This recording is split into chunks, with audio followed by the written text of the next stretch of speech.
So you're new to cast iron cooking? Don't worry. Here's everything you need to know in under 5 minutes. When you take home your cast iron skillet, the first thing you need to do is clean it. This skillet has been through our foundry and has taken a shipping journey right to you. So let's get it ready to be in your kitchen for years to come.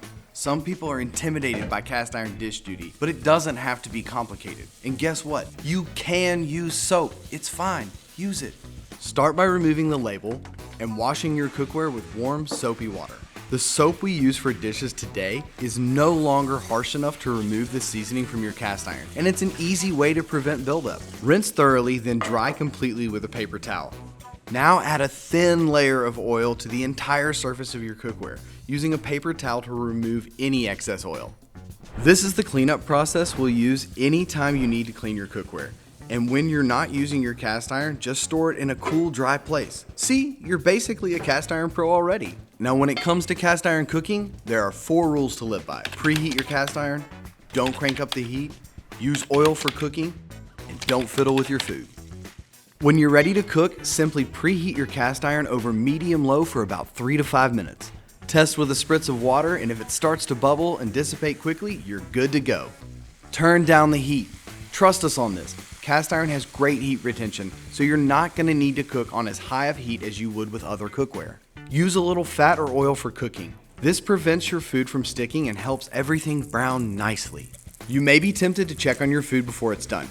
Don't fiddle. Let the skillet do the work. This will prevent sticking from happening and get a great sear.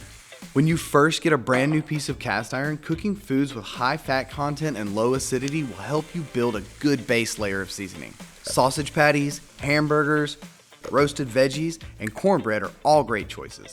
Once you've built up your seasoning, you can start introducing more acidic ingredients like tomatoes or lemon juice for recipes with shorter cook times, up to 45 minutes. Speaking of seasoning, people who are new to cast iron have a lot of questions about it, but it really is not that complicated. Seasoning is simply a layer of carbonized oil that bonds to your skillet through heat. Cast iron isn't porous. Oil fuses to the iron, creating a natural non-stick surface that gets better and better with each use. The more you cook, the more you build your seasoning. At Lodge, we season all of our cookware in our foundry so you don't have to do it at home. Throughout the long lifetime of your cast iron, seasoning will change over time. If your seasoning looks uneven, that's okay. Just keep cooking. Most issues with seasoning will resolve on their own with consistent cooking. And if you follow the tips in this video, you may never need to re-season your cast iron at home. But if you do end up needing to re-season at home, that's no biggie. Check out our Seasoning 101 vid for all the deets. Alright, we'll address the elephant in the room. Rust. If you run into some rust, it's not a big deal at all.